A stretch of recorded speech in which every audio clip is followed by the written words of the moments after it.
24. Yes, Your Lordship, it's in our files not as file. Is it the one, it's the subject matter horse mackerel and quota for 2016 season? Yes, Your Lordship. That is V5. Yes, Your Lordship. Do you confirm, Mr. Biekas, if you have the document there? I do have the document, my lord, but I'm not sure if you tell me the evidence. Are the others marked, though? Mine is marked up to V4. Like mine as well. Yes. Yeah. I'm not sure if it's marked that one. There are 1, 2, 3, 4, 5, 6 more letters that are not marked. I don't always omit. I don't always omit that aspect of marking. So I lean in favor of saying that it might not have been marked. As it is a court. Yes, received as an exhibit. In any event, Mr. Esau, this letter on 23 November 2015, did you receive this letter? It was received by the office of the minister on the 24th of November. Did you receive this letter? By the office of the minister, that's what I mean. Because there's a stamp, my lord, on the receiving by the... Yes, I understand. Let me testify, Okay. just for the convenience of the court, that I received the letter. Then I can testify on that letter then. Okay. Just for convenience, my lord.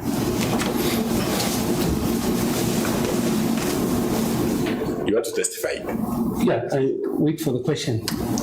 I wait for the, because I said I will testify on it. That's what I'm saying. Okay.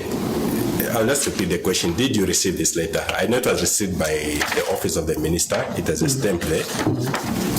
But you personally, did you receive it? There are letters, my lord, that is addressed to the minister, but you don't receive. If such letter is coming, it will be referred either by the PA to the relevant desk in terms of quotas, because it talks about horse mackerel quota for 2016 season. Not in general. We are talking about this letter in particular. I am testifying, my lord, that this very letter was received by the office of the minister, but I cannot attest now whether I have seen it or not. Okay. I'm indifferent, in fact. Okay. Remember in your evidence in chief, you had testified in connection with the introduction of Mr. Gustavo by the PS, late PS. Correct, my lord. And that was when you testified on Exhibit V1, is that correct? Let me just go back to V1. Yes, my lord, I think I did testify W1. That the PS came with a tall person to your office. I recall that. And told you that that's the person from Namgoma Pesca SA. Correct, my lord. Okay. And when you met him, he was briefly introduced to you. Very briefly, because I was on my way out, as I've said, and they came in, and I never had time at least to sit down with him to really to get the story of who he is, from where he's come. But he said this is a Namgoma representative for. Oh, okay. So at least you knew at that stage Mr. Gustavo's involvement.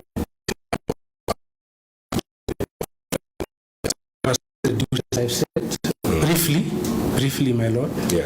And on the issue of the Namibia-Angola agreement, that Namgoma is representing Namgoma, the person. You were briefed on the Namibia-Angola agreement that is representing Namgoma. I was briefed on the agreement prior to the signing of the agreement. Yes. Yeah, but I was also briefed, my lord, on, in fact, introduced, not briefed, introduced to Ricardo, but very briefly. I never had even asked him questions where he's working and things like that. No, I was standing. In fact, I had my bag in my hands to go out for another engagement. Okay. So that was the only time that you interacted with Mr. Gustavo. Correct, to my recollection, my lord. All right. Now, in the magistrate's court, we called the witness to testify. You recall that, Mr. Olivier? Correct? It was put by your counsel to Mr. Olivier that you, Mr. Esau, never interacted with Mr. Gustavo. Do you agree with that? I agree because I never had interacted with him. Yes. I asked, all right.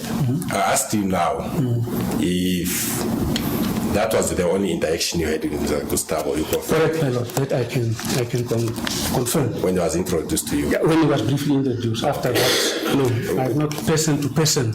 No. What do you say about this instruction then, that you never interacted with Gustavo? What is your comment on that? I never interacted, my lord. If we meet, I've now met my lord in the court here. We never interacted. I never asked where is he from in terms of staying here or things like that. No, I've never interacted. I just know him by he is the person that was involved in the Nangoma matter. All right, Mr. Levi, affidavit with you. Johannes. Mr. Esau's affidavit, the lordship.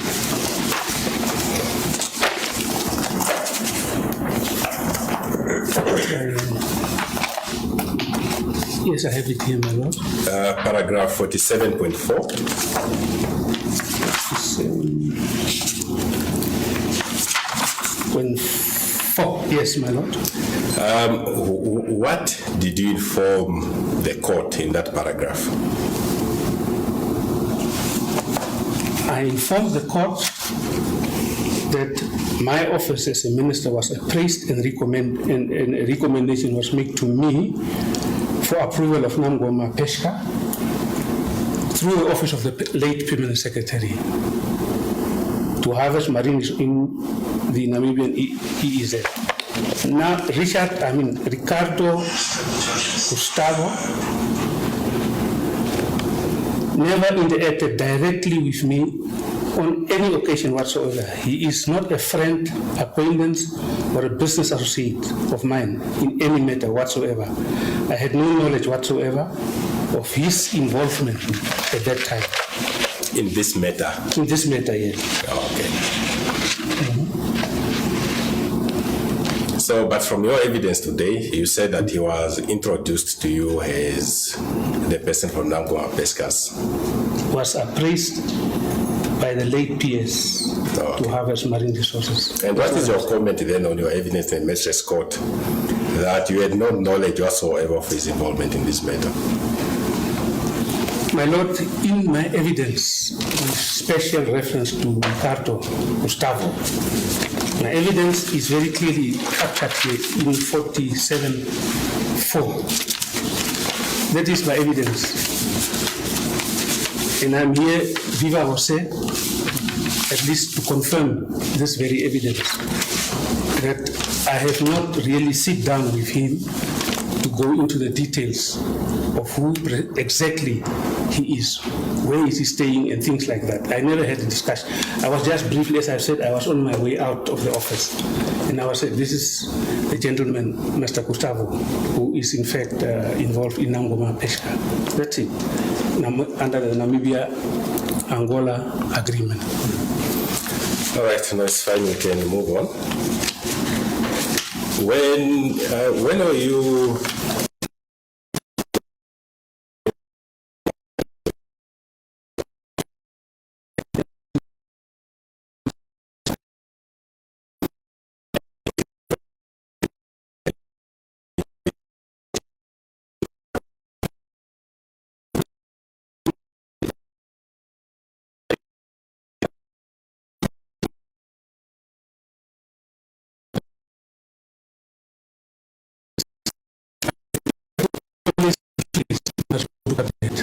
It's a cabinet directive and concurrence that I need to get. I have never gone to cabinet in placing policies, especially with the harvesting. Yeah, the harvesting, I was, when new rights were invited, I went to cabinet for new rights.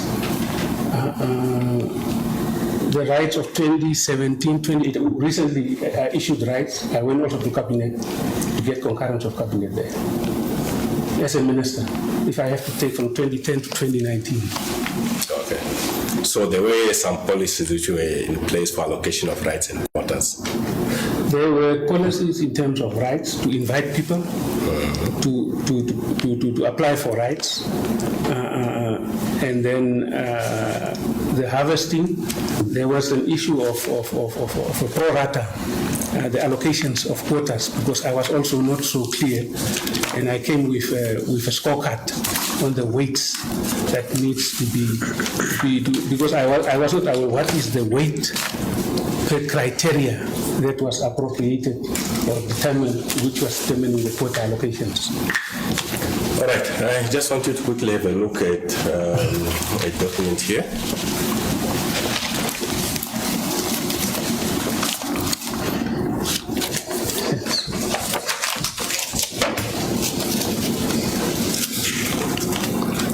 You see there's a statement there.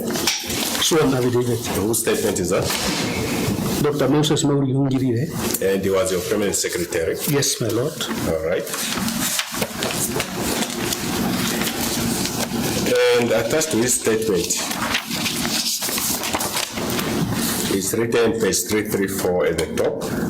What document is that?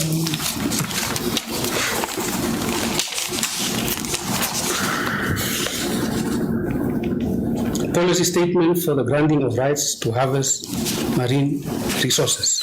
Okay. This was in 2013. Correct, my lord? It's you who put this policy in place. But I can attest that I've never put in any policy in place, especially this one, which is allocation of fishing quota. When policies are formulated, my lord, in the ministry, to my experience, these policy guidelines are placed, are mapped out by the officials, management, and implemented by the management.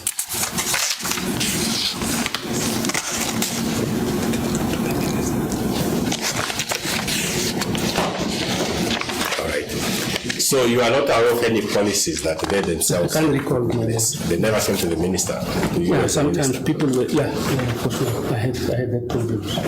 You had that problem. I had that problem in the ministry. People are changing things without me, with my knowledge.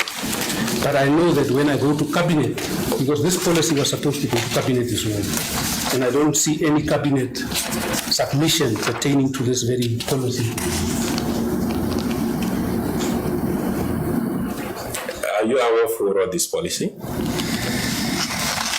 Find out from the author who submitted the evidence of this very one. Ask Dr. Moses Mauri who write this very policy. Because, as I said, I had my challenges, my lord, I had my issues in the ministry as well. And I was on my appointment as a minister, I was handed over a file by my predecessor, the late Dr. Abraham Yambo. He gave me a file with policies that was already done, which in fact talks about the allocation of quotas as well, fishing quotas, which I got from him, and I've never changed any policy pertaining to the allocation of fishing quotas.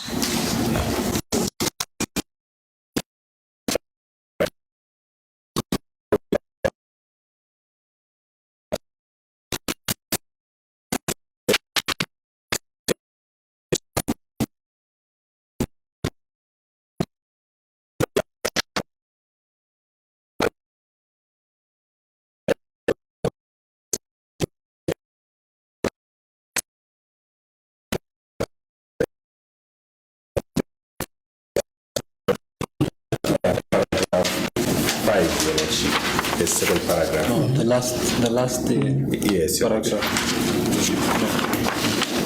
And it says that Affairs Direct Notice Marine Resources Act 27 of 2000 CNHR MM2 or Section 33 and 39 relates to this regard. So,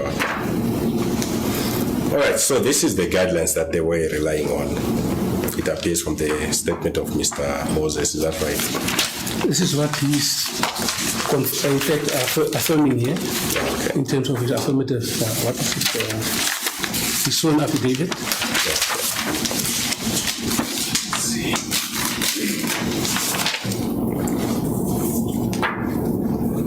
And then he outlines the process for the awarding of rights.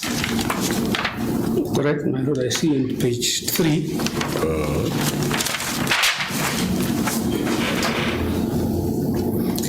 On evaluation process, there's an indication there that has empowered by the Marine Resources Act, the minister may appoint an evaluation committee to evaluate received applications. That was in line of the old policy statement which I got that the minister may appoint. So you are not following this policy yourself when you were there? I followed the old policy, my lord, in terms of which I was handed over by my predecessor. Oh, okay. I have a file of that, but unfortunately, my lord, since I'm in incarceration, I don't have access to my documentation now. All right. Yeah. So this policy, which was put in place while you were still minister, you are saying you never followed this policy yourself?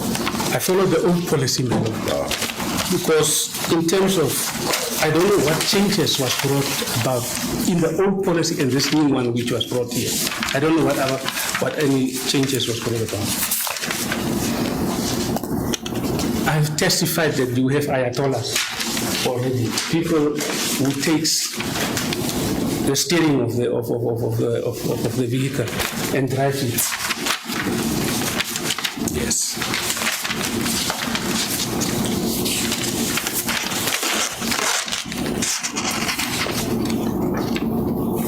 All right, let me just read to you one paragraph from his statement, paragraph 4, page 2, where he outlined the process with regard to the rights. The procedures and regulations for fishing rights and quotas are as follows. The Minister of Fisheries and Marine Resources will call for Namibians to apply for fishing rights via government notice, and the notice stipulating the different species that are available for application and giving the specific period. The applications are to be lodged to the ministry. I see you agreeing with that. Yeah, I am, because it's similar to the old one. Okay. After having received applications, after the deadline, the minister will constitute an evaluation committee to deal with the applications. You see that? Correct. Is that what used to happen? This is what, after the evaluation committee, in terms of 33, yes. So that is the process that you follow? Correct. All right. And once the evaluation committee process has been completed by the committee, their recommendations will be provided to the minister. Is that correct? Correct. Who in turn will select the successful applicants as according to the available species. Is that correct? As recommended? Yes. As recommended, my lord. Okay. So you select as recommended. My lord, when it's recommended to the minister will, in fact, the office of the PS will prepare a cabinet memo. And that memo will go to cabinet for cabinet to endorse. And in terms of the selection of successful applicants, that is also guided by the criteria of allocations of quotas. And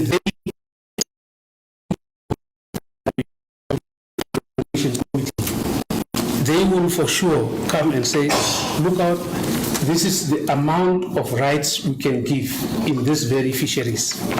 This is the amount of rights we can give, for argument's sake, hay, horse mackerel, and things like that. As a minister, I could not, in fact, really say that we must go for this and that. All what I wanted to see is that there is fairness, there is equitableness, and there is justice in this very recommended allocations.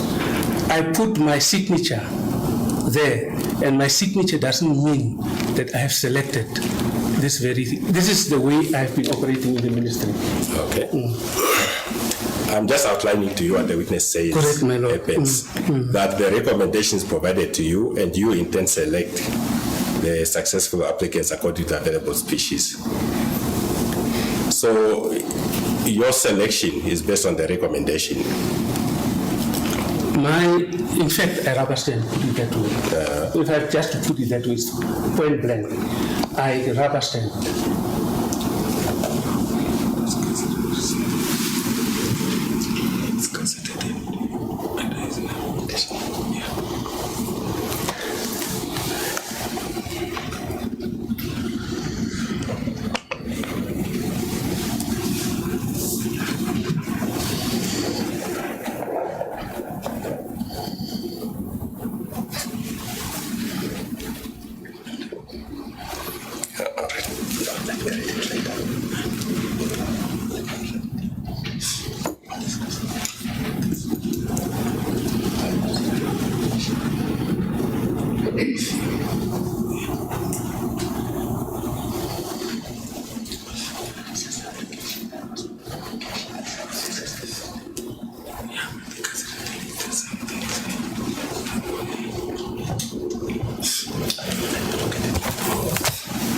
All right. Your Lordship, the third request for the statement and attachment of Mr. Moses Maurihungirire's statement to be submitted as an exhibit. The XX3? Your Lordship, I don't have the record of the last exhibit. We only marked one exhibit during this session. Yes, Your Lordship. It was only one. Which is the letter to the Director General of NBC. Yes, Your Lordship.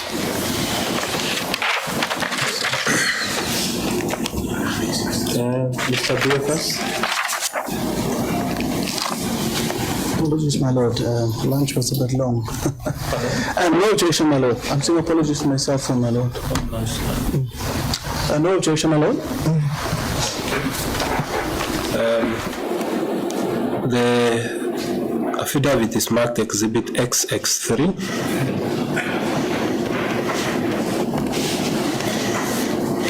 Thank you, Your Lordship. Mr. Esau, let us move on. As part of your new facts that you raised in this bill application,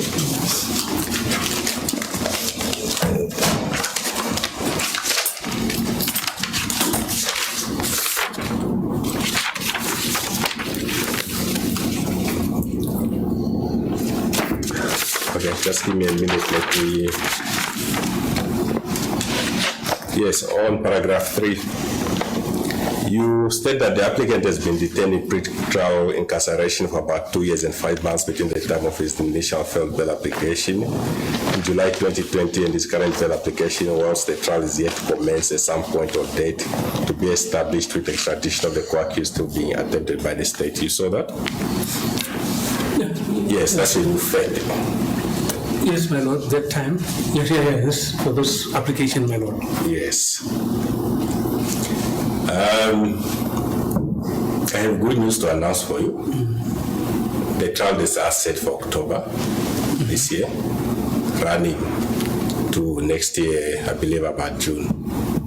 Are you excited to hear that news?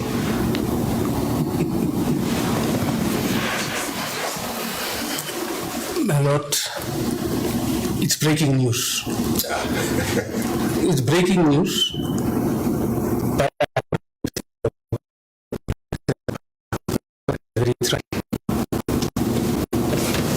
Yes, I'm just addressing the new fact that you raised, that the trial is yet to commence at some point or date to be established. I'm informing you the date has been established. It appears from your new fact you wanted the date to be established. It has been established. So we can commence with the trial in October.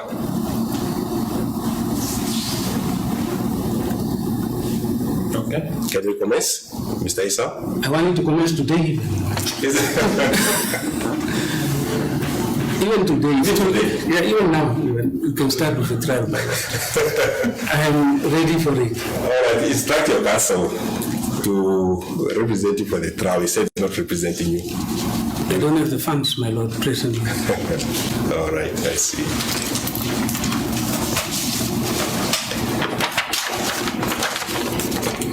And you also complained about the matters being joined and that this would be a lengthy trial since they are joined. Is that so?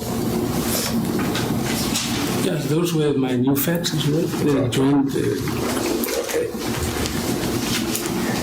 If this trial were to be separate trials, you appreciate that there will be two separate judges hearing the matters. You appreciate that? My lord, I do take note of that, but I want also to add to this very issue of the joining of the two cases. My lord, in terms of joining these two cases, I need for sure time for preparation of this very trial of the two cases. As I've stated already, there are gaps in the disclosure. Some documents were never in fact disclosed to at least to establish the proper flow of decision making in terms of rights and quota allocations. Okay. You appreciate that if there are two separate trials, there'll have to be two separate judges appointed to deal with those trials. I do take note of that, my lord, of what is the court saying. Okay. And you've seen from the disclosed docket that some of the witnesses are the same witnesses in both cases. I see that 340 something witnesses. Some are more than they are many, they appear for both cases.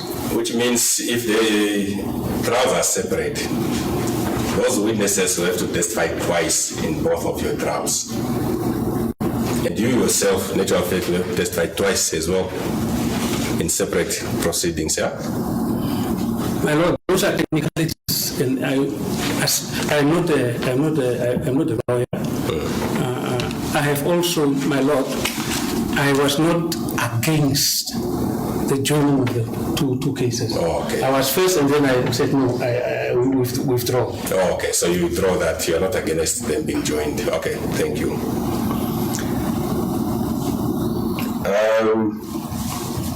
You've also laid evidence with regard to the health that you've testified on. You said you are receiving medication. You are taking medication for that. Okay. So you are being treated for your ailments. I am treated for my ailment, for the sicknesses or illnesses. Okay. And when you were ill, you testified that you were also taken to the private hospital. I was admitted, my lord. I brought these admissions to the attention of the court, my lord. Okay. Under the attention of the court. Okay.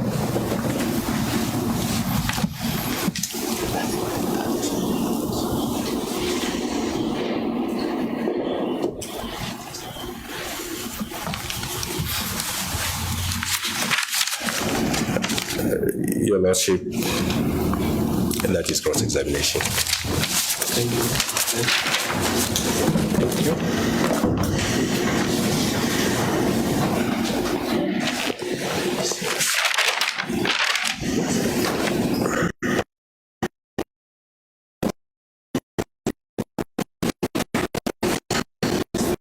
Mr. Bakers?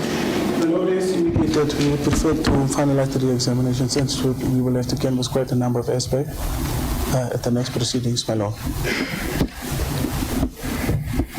Is that to say we should adjourn in this stage? My Lord, I would be that if we can adjourn now, then I can finalize the examination. The witness was on the stand for 4 or 5 days. I wouldn't want to rush and squeeze in everything now within the next 40 minutes that we have, my Lord. Okay. Let's please the court. Mr. Siomon?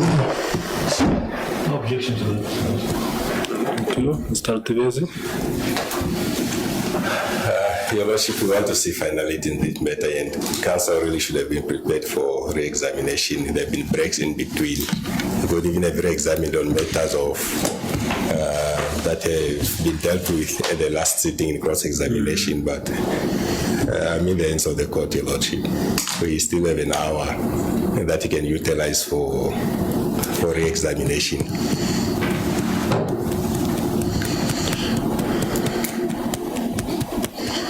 You are making a valid point there by saying that he should have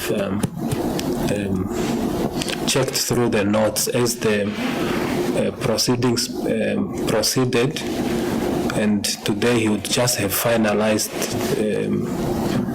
on today's cross. But he's indicating that it will take some time, so I would have wished that as we adjourn proceedings, I'm done with Mr. Esau's evidence and only look forward on other aspects. But it's just a matter of Mr. Biekas. Not to be a bottleneck into the judgment for the state. I can start with the re-examination. If I can have 5 minutes, then I can start. Then we can take up the time. All right, you'll have me called when you are ready. Adjourn.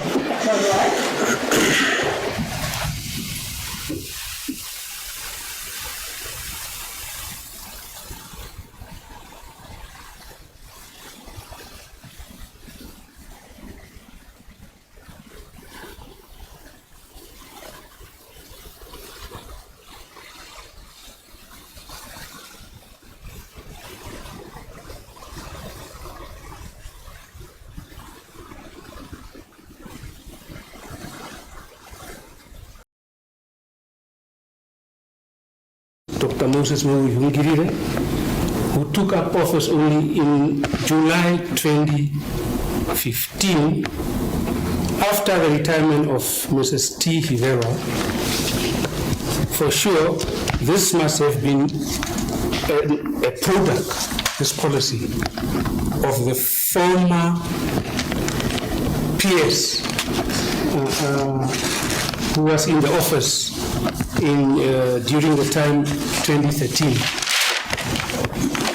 And hence I'm saying things like this, changes in policy, is supposed to be brought under the attention when it's discussed by the administration or by the PS office. Policy which was given to me by the then Minister of Fisheries, the late Abraham Iyambo, in a green file, in fact, which I'm trying to locate. And that policy, I don't know what changes has this policy brought about vis-a-vis the policy which I got from the late predecessor. So, in terms of awareness, my Lord, I was not aware of the discussions of this very policy. Even approvals of policies. A policy matter is an issue of cabinet. It must go to cabinet. And if people have brought this policy for my signature, that was a misrepresentation for my signature, or to sign this thing. This policy, does it have your signature? As presented here, there is no signature of mine, even to take note or acknowledge this very policy. Was this policy, you can just be specific, was this policy presented to Cabinet, yes or no? No, not at all, my Lord. And it's only the minister who can present policies to cabinet.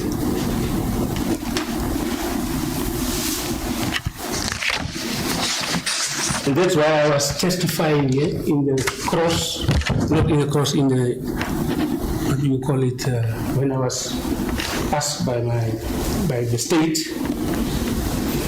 that where is the cabinet submission towards this policy? Where is the cabinet submission?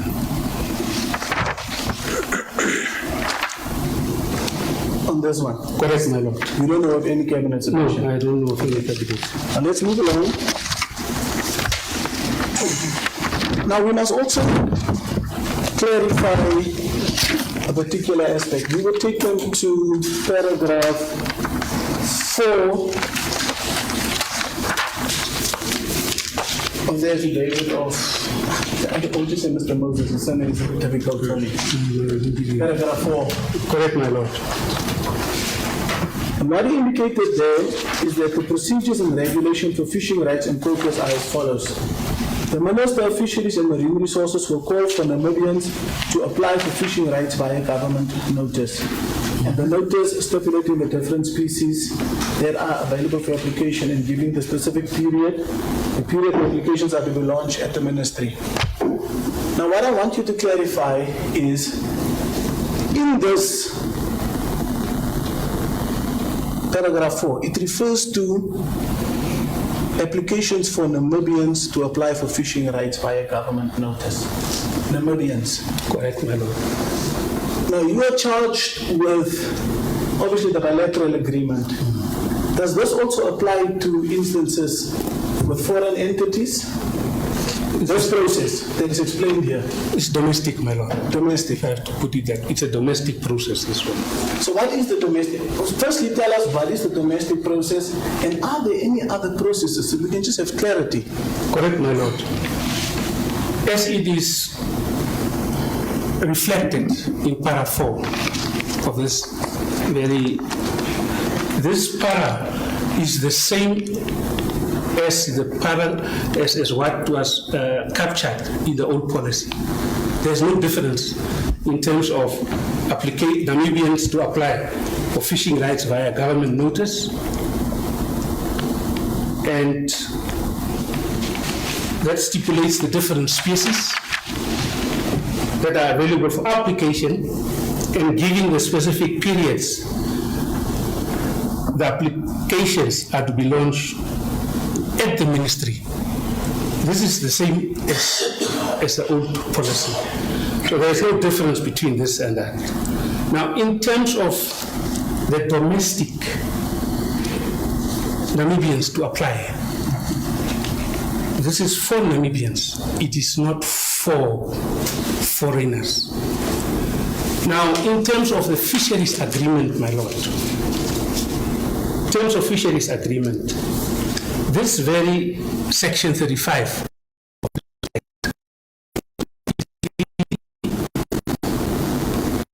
countries who are having an agreement with Namibia on fisheries cooperation, it gives them the opportunity to be considered, to put it that way, for the granting of a fishing right. That is foreign companies. That's why Nangoma Pesca Limitata was considered under this MOU, Article 8, if I'm not mistaken, and Section 35 of the Marine Resources Act. The MOU, now I'm talking about the MOU between Namibia and Angola, the agreement. Is that process then different from the process referred to in paragraph 4 of Mr. Moses' affidavit? The domestic process is different to this one. Different. Okay. And you are not charged for the domestic process? I'm not charged for the domestic process. And in respect of awarding rights to non-right holders, like for example, FISHROT and other companies, do they also follow the processes outlined in paragraph 4 here?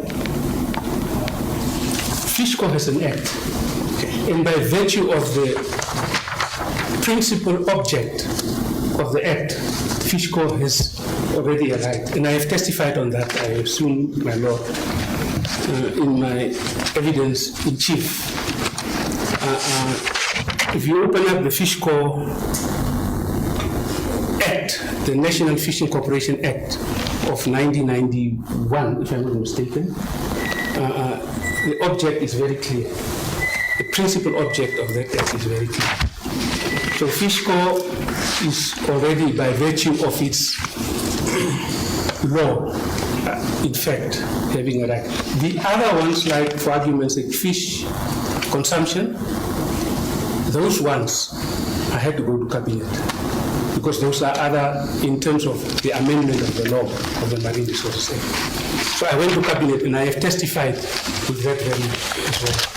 So it's a different process. Okay. We can move on, Mr. Esau. Now, we also need to clarify another aspect, and that relates to interaction with Mr. Ricardo Gustavo.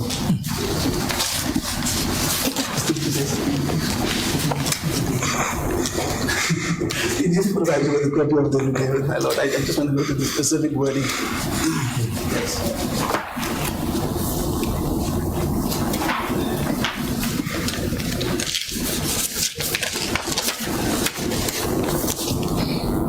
Now, what I want you to clarify is, during your examination in chief and also during the court examination, you testified that you were introduced to Mr. Ricardo by the former PS.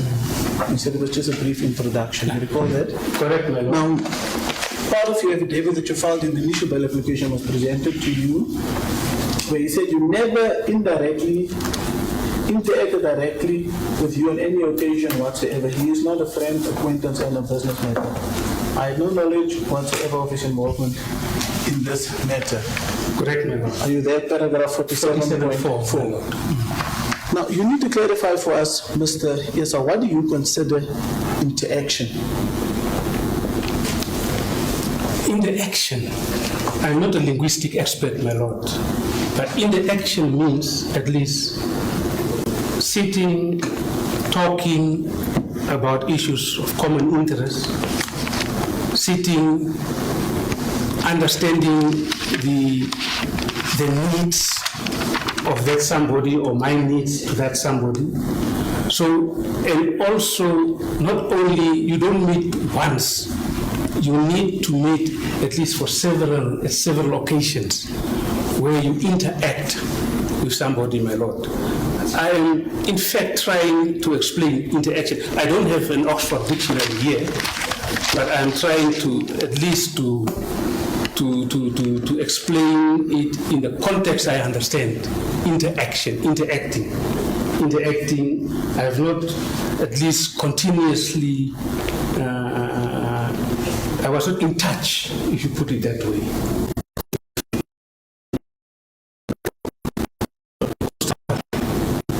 Did you consider the introduction as interaction between the two of you? Nope, there was nothing of such.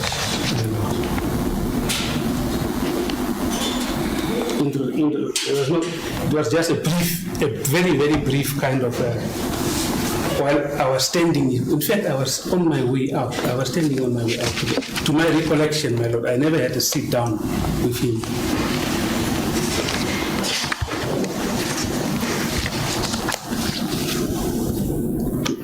Now, there's a further critical matter that we need to resolve, or at least to clarify, Mr. Esau. Do you have the copy of Joanna Stephenson there? Yes, my lord, I have a copy of Joanna Stephenson. Now, I remember during the course of examination, it was put to you that you were part of the scheme and that part of a very secret meeting. You recall that? Correct, I recall that. I want us to deal with that aspect of the secret meeting and to clarify that one. That was in paragraph 4.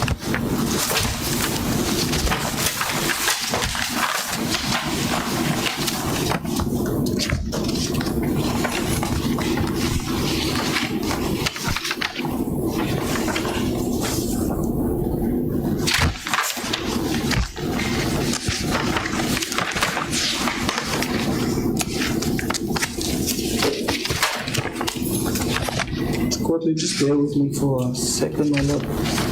My affidavit is not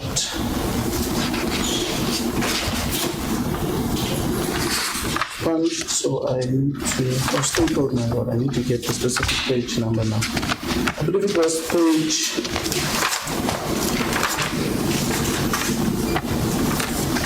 20, my lord. Page 20, my lord. Thank you, Mr. Lutubezi.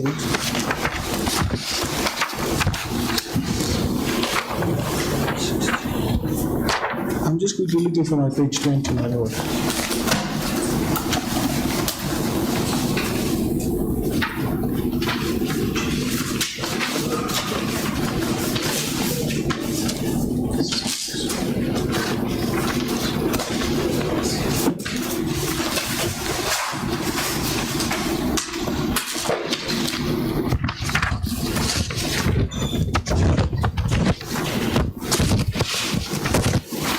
No, for some reason I have now misplaced my page 20.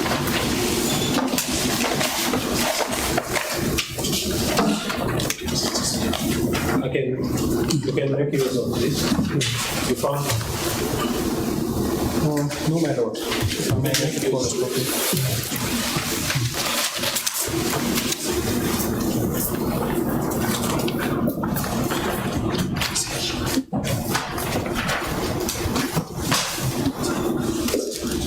I found it now. Apologies.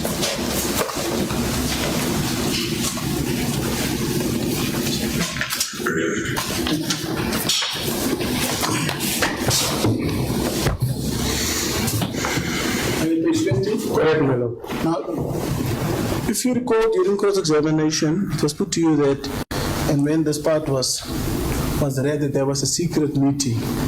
And in your answer, you said that there was no secret meeting, and you went on further to rebut the allegation that there was a discussion that 25% of the usage fee would be paid in Namibia and around 75% would be paid in Angola. You recall that?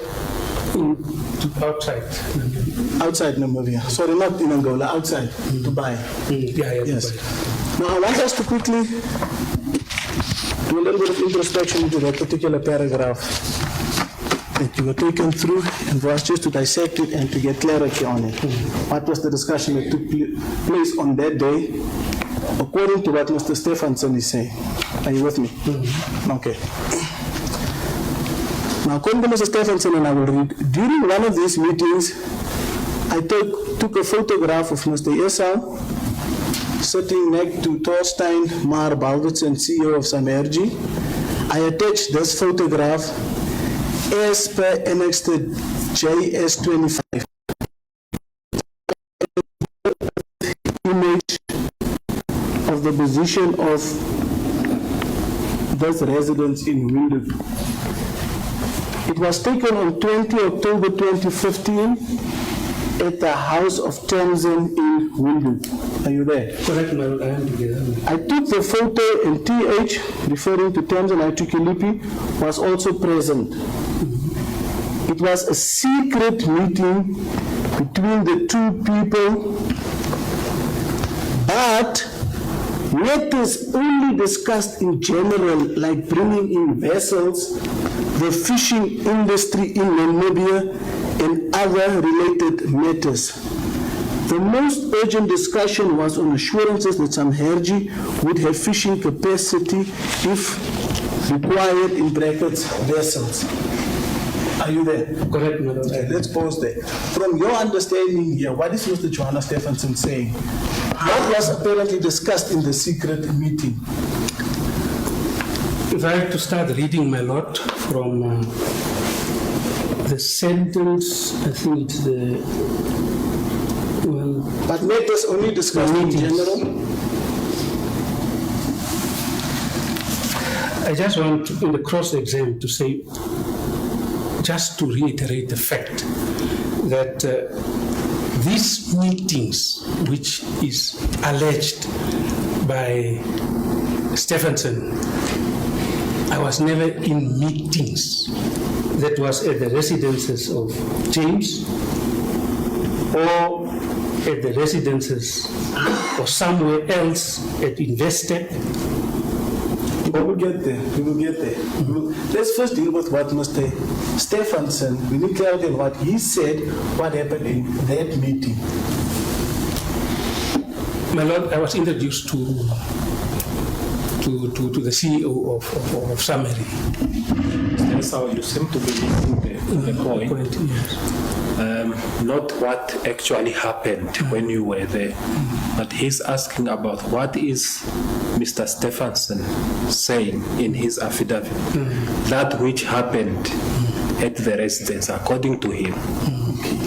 If you look at the affidavit, that's how I understand the question. Thanks a lot. Yes. Let me just assist you. What Mr. Stephenson was saying, what happened in this secret meeting, just listen.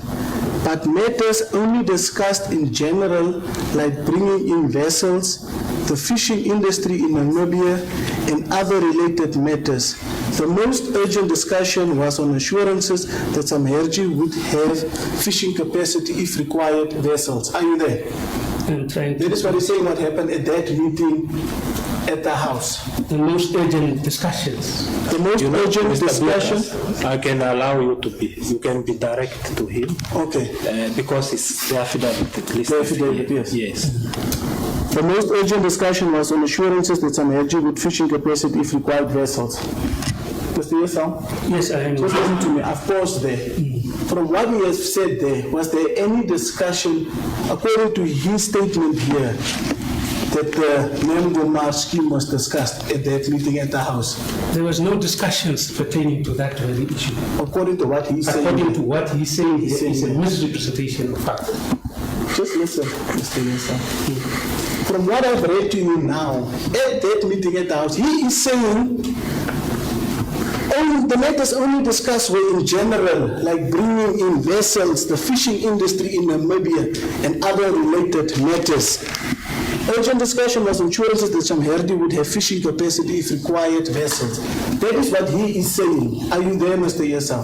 Yes, I'm trying to. From what I've read to you now, is there any mention there that they were discussing the Nemgomar scheme at that meeting? Not at all, my lord. Okay. Not at all. Now, if you read the affidavit further, he's saying it was clear from the meetings with James and others that the main objective was for them to benefit and for other high profiles as the Minister of Fisheries, Bernhard Esau, to benefit as well. It was also clear from the meetings that they wanted around 25% in the usage fee to be paid in Namibia and around 75% to be paid outside of Namibia, like in Dubai. Are you there? I am there, my lord. Now, it was clear from the meetings with James and others. From here, he does not indicate that you were part of those meetings, correct? Correct, my lord. I was not party to any meetings. So from having read this paragraph at least, or the context of this paragraph, does Mr. Stephenson say in his affidavit at the meeting at your house, there was a discussion of the Nemgomar scheme? Not at all, no mention about this, my lord. I can't see anything. Except to say if it's in relation to the affidavit, it's at the son-in-law's house, not at... Yes, sorry, at the son-in-law's house. And from what we've read now, my lord, is that the only matters were discussed was in general, Yes. not the scheme, as it pleases the court. Yes, you may proceed. Now, you will also take an affidavit, paragraph through paragraph in this particular affidavit of Mr. Johannes Stephenson. In his affidavit, does he indicate that he was involved in any meeting with you to discuss this Nemgomar scheme? Not at all, my lord. But you testified that he referred to others, saying that you would be informed. Correct, my lord.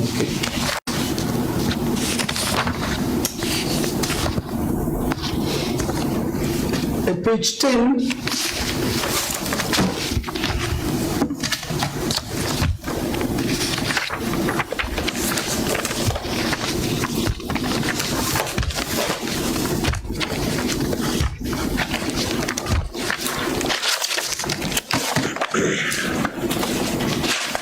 the last bullet, are you there?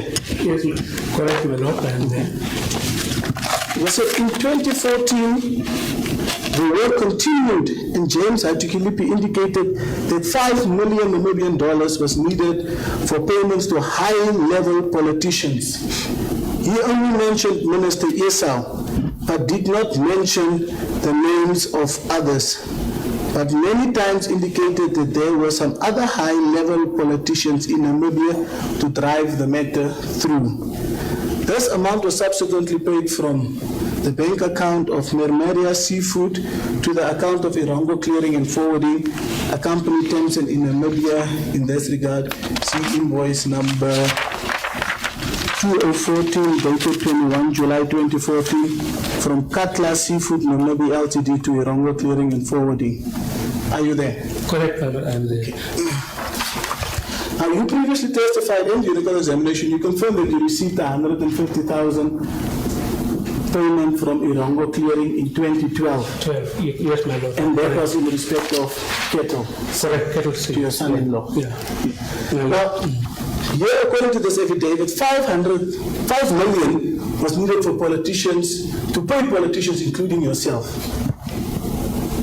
You see that? I can see here, my lord, in this affidavit. Okay. Shortly after, let's say the money, according to this affidavit, was paid 21 July 2014. Are you there? Correct, my lord. Was any of those 5 million paid to you, either through, as alleged, the Irongo Clearing, or from Katla Seafood Namibia?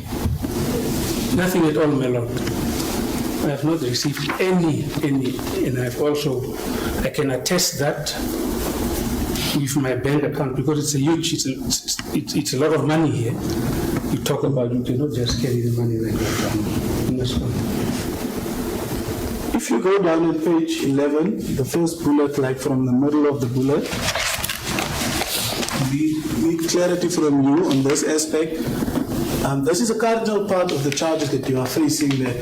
As part of the Lengoma scheme, there was an agreement, and according to this affidavit that we were taken through, Thorsten Malbitson and James, together with Joanna Stephenson, they agreed that the real usage fee of 75% would be paid over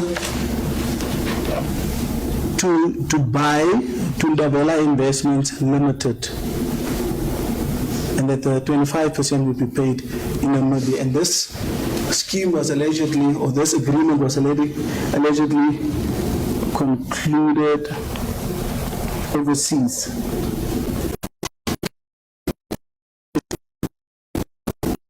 Are you there? Now, this is a critical part of the state's case. Were you aware of this so alleged real agreement that 75% of the quota usage fee that Nangomar would receive, that would then be paid overseas to Dubai? Were you aware of that? I was not aware of such kind of arrangements, my lord. Were you informed Not at all, my of lord. such an arrangement? Not at all, my lord. Was anything ever discussed in your presence concerning such arrangement? None. Nothing, my lord.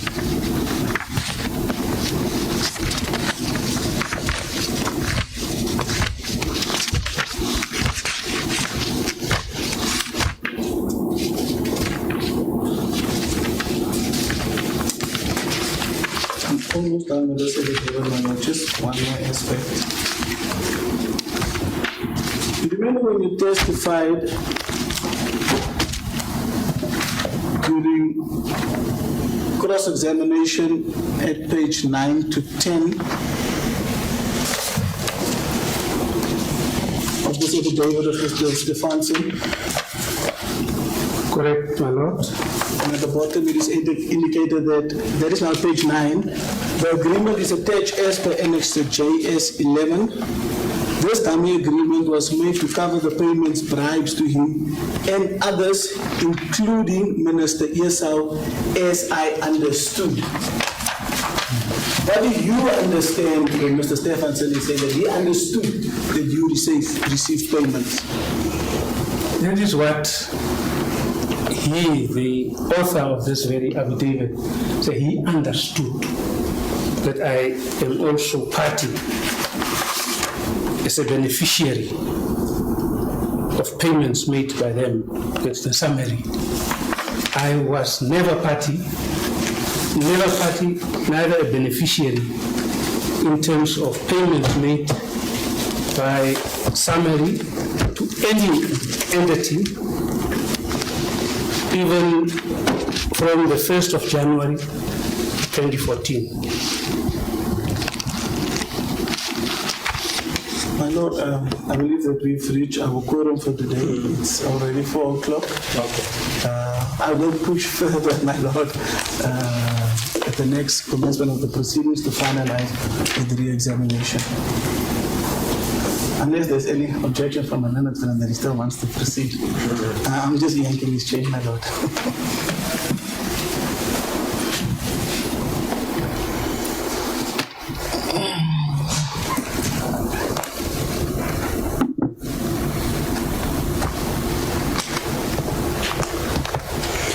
I intend to adjourn proceedings for 2 weeks at least. It's the 9th of June, Friday, the 9th of June, going to be convenient. I just want to allow the parties to arrange for further dates for hearing. Should that be fine? The lordship is fine with the state. Yes. Yes. There is an order, my Lord. Please the court. I'll just indicate that dates for the hearing of this bail application were arranged before, and the arrangement was only until this sitting. So there were no dates agreed beyond this sitting. So for that reason, I've directed counsels to approach the registrar to arrange for further dates. I will adjourn proceedings for 2 weeks to allow that to happen, where they will look into their diaries. So I postponed the matter to the 9th of June, 9 June 2023 at 10 o'clock for allocation of dates for continuation of the bail hearing.